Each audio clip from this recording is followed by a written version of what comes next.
Hello everyone.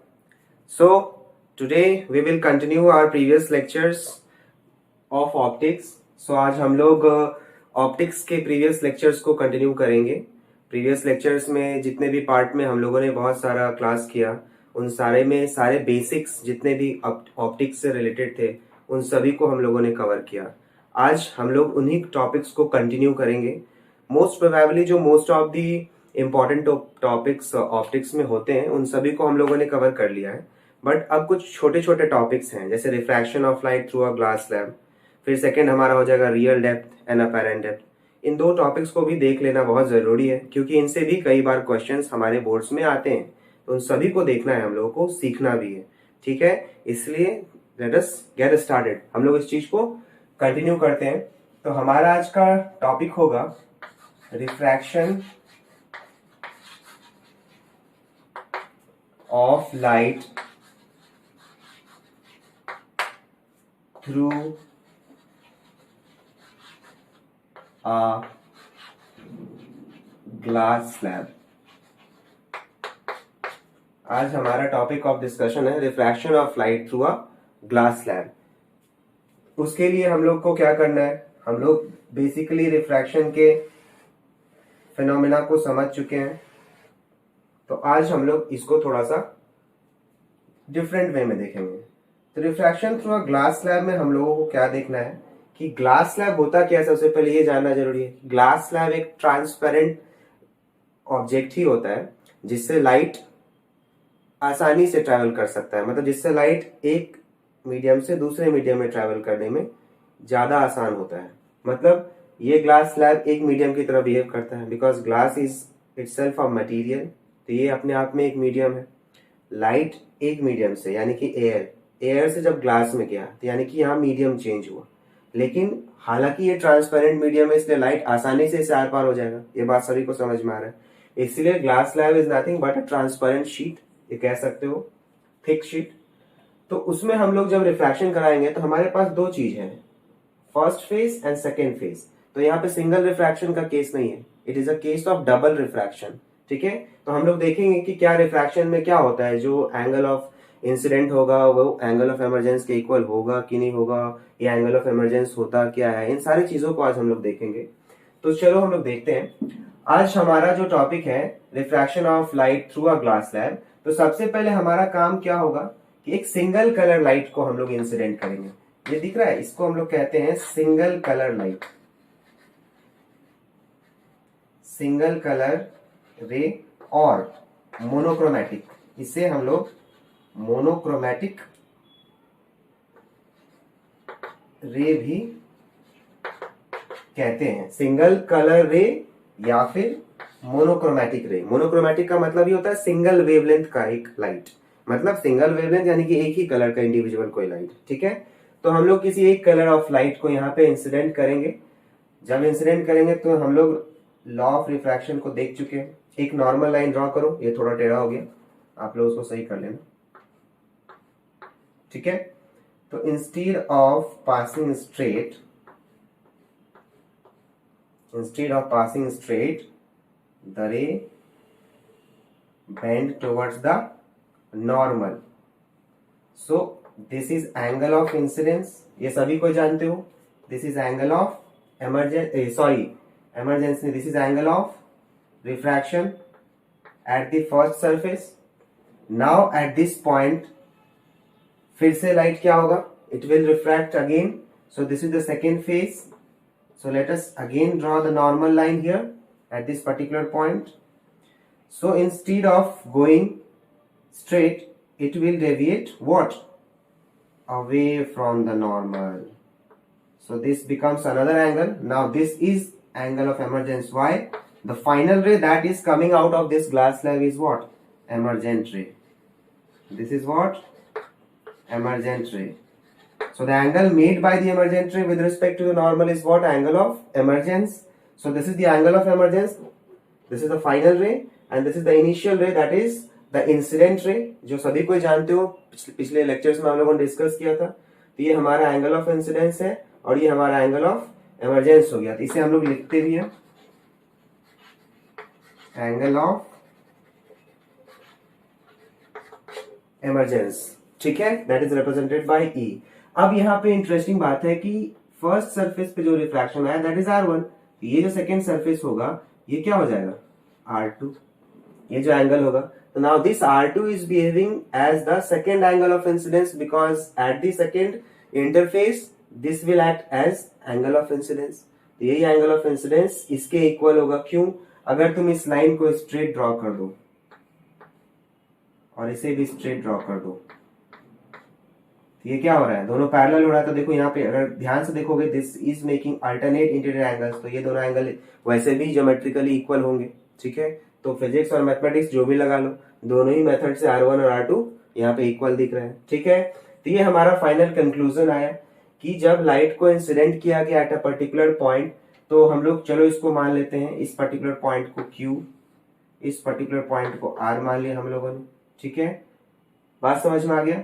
इस point को हम लोग मान लेते हैं N और इस रेक्टेंगुलर ग्लास स्लैब पे एक नाम दे देते हैं A B C D। Rectangle है ना, इसलिए डायमेंशंस शो करना बहुत जरूरी होता है। चलो, तो ये हम लोगों ने शो कर दिया।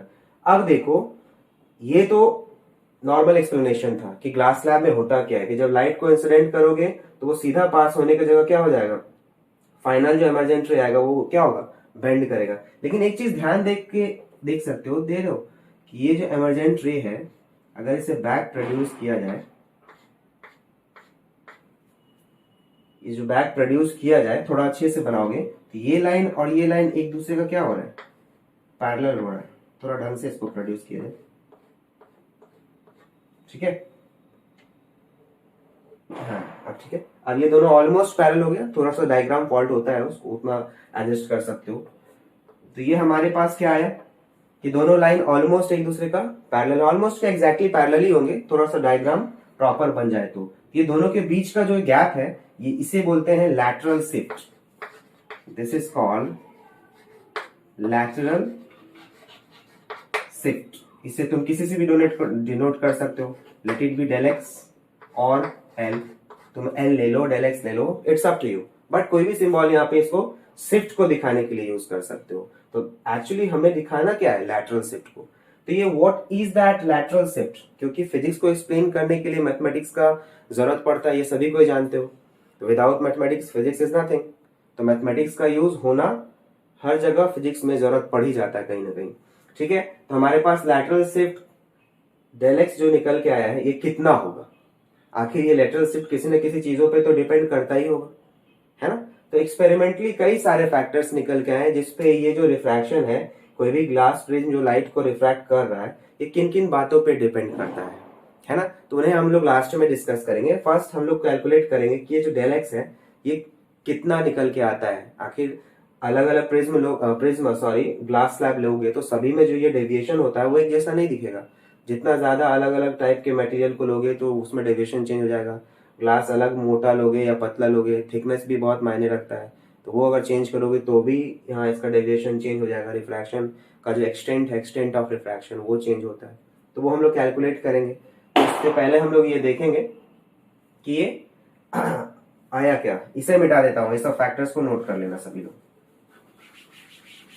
ठीक है।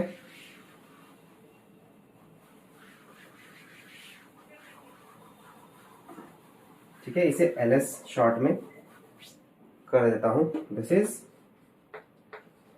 लैटरल शिफ्ट, ठीक है। अब हम लोग इसे कैलकुलेट करते हैं। Let this point be M, so this is the perpendicular distance from this point to this point. This ray is also perpendicular, alright. अब इन सारे ज्योमेट्रीज को हम लोग यूज करेंगे कैसे, we know that from Snell's law, यहां से देखा जाए, from Snell's law at phase 1, this is phase 1, this is phase 2, so at phase 1 from Snell's law we know that sin I by sin R, यहाँ पे sin I ये है और sin R क्या है, R1 है, इसलिए R नहीं लिख के R1 लिखोगे, is a constant and what is that constant, the refractive index। अब यहाँ पे कौन सा प्रीफिक्स कौन सा सफिक्स में जाएगा, this is refractive index of second medium that is glass with respect to air. तुम बोलोगे क्यों, लाइट तो एयर से ग्लास में आ रहा है, तो इसको समझने के लिए हमारे प्रीवियस लेक्चर्स को आप देख सकते हो, जिसमें मैंने इसका ट्रिक बता रखा है। ठीक है, यहाँ पे glass with respect to air है, तो glass with respect to air हमारा फर्स्ट इक्वेशन बन गया। ठीक है, refractive index of glass with respect to air. और फिर फ्रॉम स्नेल्स लॉ फिर हम देखेंगे सेकेंड फेज के लिए। From Snell's law for second phase, second phase में हम लोग फिर से देखेंगे, यहाँ पे जो एंगल ऑफ इंसिडेंस यहाँ पे क्या होगा R2, और यहाँ पे जो एंगल ऑफ रिफ्रैक्शन के जगह पे जो नया एंगल आ रहा है वो क्या हो रहा है एंगल ऑफ इमरजेंस, तो sine R2 equal to E हो गया। अब इसका जो हम लोग होगा, ये फर्स्ट मीडियम से सेकेंड मीडियम था पहला फेज में, अब सेकेंड फेज के लिए क्या है, सेकेंड तुम्हारा second medium to first medium में वापस से आ रहा है, थर्ड मीडियम में कह सकते हो, बट ये थर्ड और फर्स्ट एक ही है, इसलिए डेंसर से रेयर की तरफ आ रहा है। तो अब यहाँ पे ये वाला चीज फैक्टर उल्टा हो जाएगा। Now this will become refractive index of air with respect to glass. तो अभी ट्रिक दिमाग में काम आ रहा होगा। ठीक है, अब यहाँ पे देखते हैं कि इन चीजों को क्या इक्वल किया जा सकता है। तुम बोलोगे कि एकदम किया जा सकता है। प्रीवियस लेक्चर्स में हम लोगों ने प्रिंसिपल ऑफ रिवर्सिबिलिटी को देख रखा है कि अगर एक मीडियम का रिफ्रैक्टिव इंडेक्स दूसरे मीडियम के रिफ्रैक्टिव इंडेक्स से कंपेयर करना है और दोनों के रिफ्रैक्टिव इंडेक्स को जब आपस में मिक्स करोगे तो हमारे पास एक रिलेशन था, mu refractive index of second medium with respect to first and refractive index of first medium with respect to second is what 1। ये हम लोग को पता है बाय प्रिंसिपल ऑफ रिवर्सिबिलिटी, तो किसी एक का भी वैल्यू निकालोगे तो 1 बाय दैट हो जाएगा समथिंग। तो हमारे पास refractive index of air with respect to glass को हम इस तरह कन्वर्ट कर सकते हैं 1 बाय म्यू जी ए कर सकते हैं। देखो refractive index of air with respect to glass है ना, तो यहाँ पे अगर इसको 1 बाय समथिंग करोगे तो ये दोनों मल्टीप्लाई करोगे तो अल्टीमेटली दोनों का मल्टीपल 1 आएगा। हमारे पास इसका रिवर्स आ गया। ये बात समझ में आ गया, क्लियर है। अब हाँ, तो अब इसको आगे हम लोग देखेंगे कि साइन R2 बाय साइन ई, हमारे पास क्या एक्सप्रेशन आ गया 1 by refractive index of glass with respect to air. तो क्या इसे रिवर्स किया जा सकता है, इसके फॉर्म में कन्वर्ट करना है तो LHS और RHS हमें तब रिलेशन डेवलप कर पाया जाएगा। तो सबसे पहले इसको लिखने से पहले हम लोग क्या करेंगे, अभी डायरेक्ट इसको यूज नहीं करेंगे। सबसे पहले करना क्या होगा, इसको रिवर्स करो, तो हमारे पास ये क्या हो जाएगा साइन ई बाय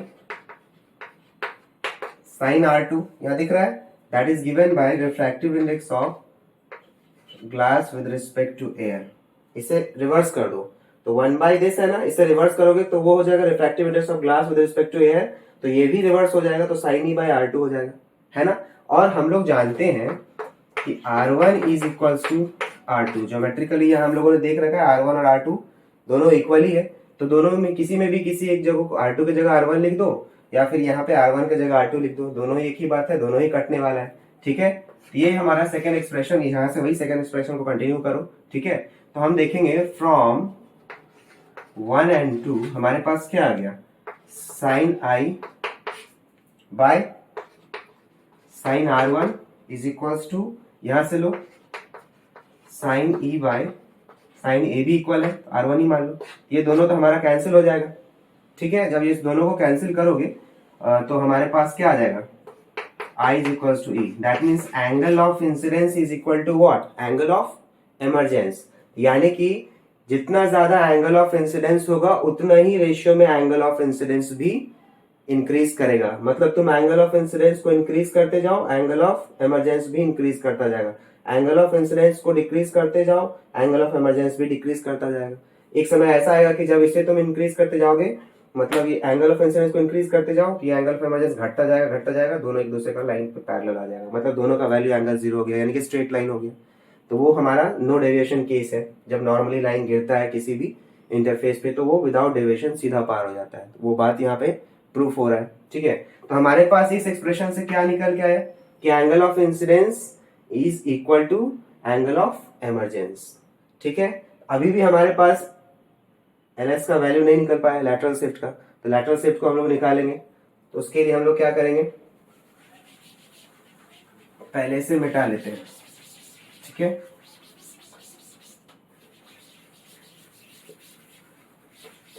सभी को वीडियो पॉज करके इसे नोट कर लेना। ठीक है, अब हम लोग देखेंगे, सबसे पहले कंसिडर करते हैं ये जो दोनों के बीच में गैप है इसको हम लोग थिकनेस मानते हैं, late it B T, small T, मतलब ये इतना थिकनेस है, ठीक है। एडी थिकनेस को डिनोट कर रहा है, तो देखो एडी और क्या है क्यू1 एक दूसरे का पैरेलल है, इसका जो थिकनेस होगा वही इसके लिए भी थिकनेस को डिनोट कर सकते हैं। तो let t be the thickness of the slab, that is glass slab.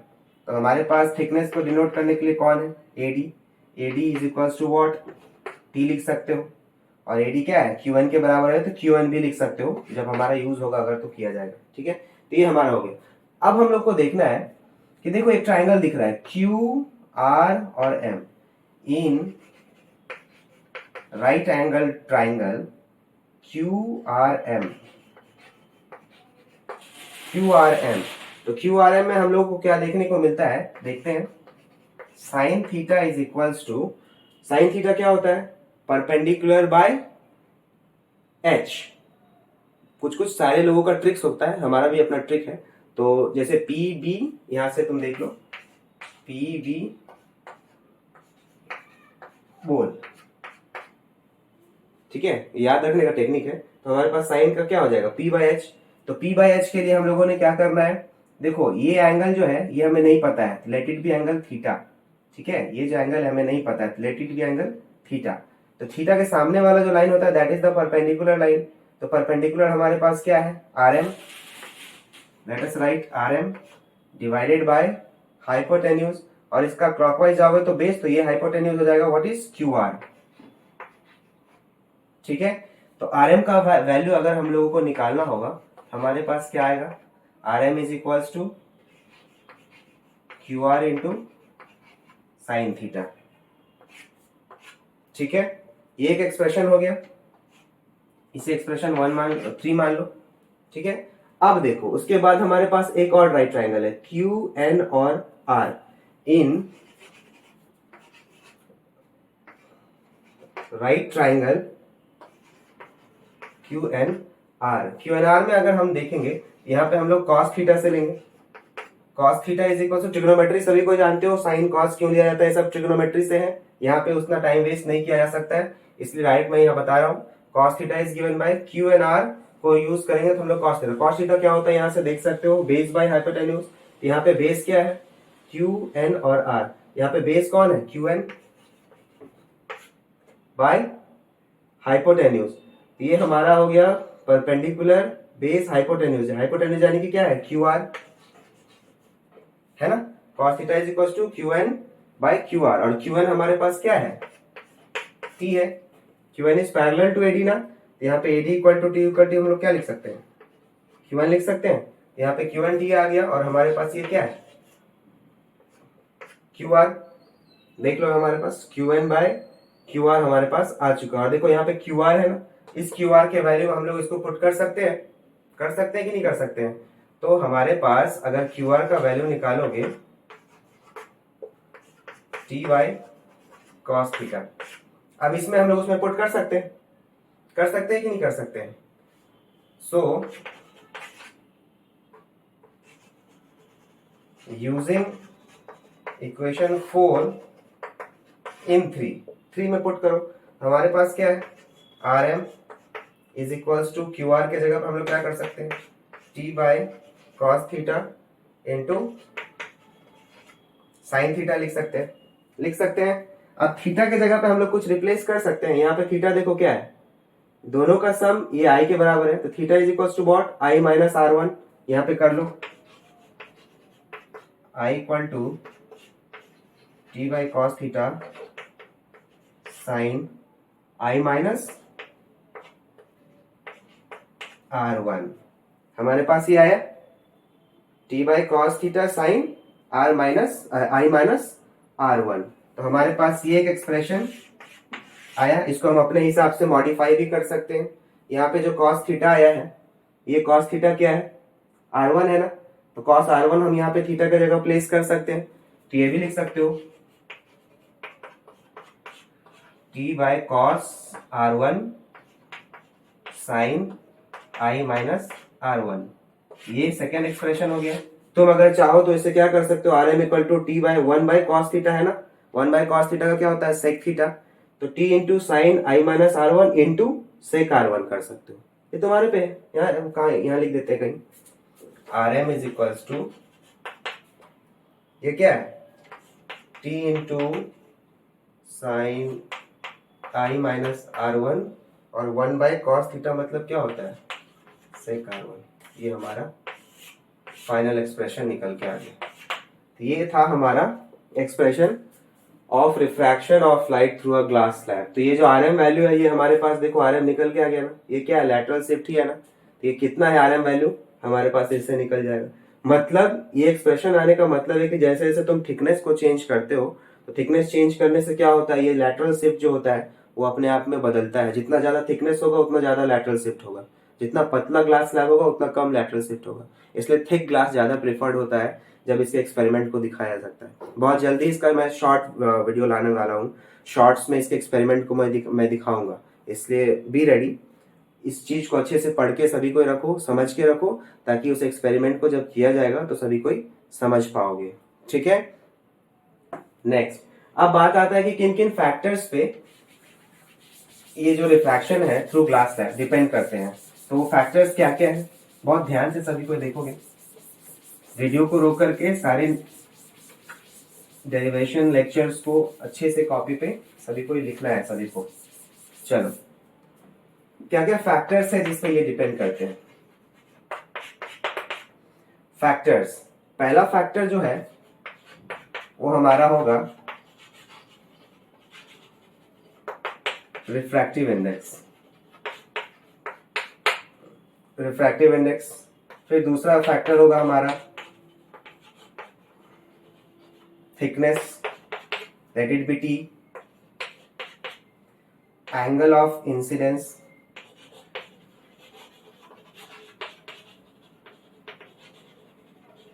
Angle of incidence. Fourth, last but not the least, wavelength of light. यहाँ पे हमने एक कलर को लिया था ना, ये बहुत मायने रखता है। 4, जितना ज्यादा रिफ्रैक्टिव इंडेक्स होगा, आर एम क्या होगा, जो डेविएशन होगा, जितना ज्यादा रिफ्रैक्टिव इंडेक्स होगा तो उसमें जो डेविएशन शिफ्ट जो होगा वो ज्यादा होगा। मतलब मटेरियल, जिस मटेरियल से ग्लास स्लैब बना है उसका रिफ्रैक्टिव इंडेक्स जितना ज्यादा होगा, लाइट को ज्यादा बेंड करेगा, और ज्यादा बेंड करने का मतलब है जो लैटेरेंट शिफ्ट होगा वो बहुत ज्यादा इंक्रीज रहेगा, है ना, तो ये आर एम का वैल्यू ज्यादा हो जाएगा।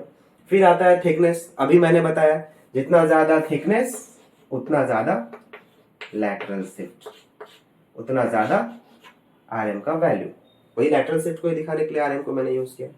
फिर एंगल ऑफ इंसिडेंस, ये भी मैंने देख लिया, हम लोगों ने देखा कि एंगल ऑफ इंसिडेंस को जैसे जैसे बढ़ाओगे हमारा क्या होगा, आरएम वैल्यू विल इंक्रीज। ठीक है, एंगल ऑफ इंसिडेंस की हम लोगों ने लेक्चर में देखा भी कि जैसे जैसे एंगल ऑफ इंसिडेंस को बढ़ाओगे एंगल ऑफ इमरजेंस भी बढ़ता जाएगा, और मतलब घटाओगे वो भी घटता जाएगा और दोनों घटते घटते एक स्ट्रेट लाइन में आ जाएगा। यानी कि अगर एंगल ऑफ इंसिडेंस को बढ़ाया जाए तो एंगल ऑफ इमरजेंस भी इंक्रीज करेगा। ये बात सभी को समझ में आ गया, तो ये चीज हो गया। Last but not the least, ये वाला चीज, ये बड़ा उल्टा चीज है, अगर वेवलेंथ ज्यादा होगा तो आरएम का वैल्यू कम हो जाएगा। अब ये बताओ कैसे, हमारे प्रीवियस लेक्चर्स को अगर आपने देखा है तो आसानी से बता दोगे कि रिफ्रैक्टिव इंडेक्स जो होता है वो वेवलेंथ का इनवर्सली प्रोपोर्शनल होता है। ये बात सभी कोई जानते हो, जितना ज्यादा वेवलेंथ किसी कलर का होगा उसमें बेंडिंग एबिलिटी उस मीडियम का घट जाता है, तो बेंडिंग एबिलिटी घट जाएगा तो ये क्या होगा, लैटरल शिफ्ट ज्यादा नहीं हो पाएगा।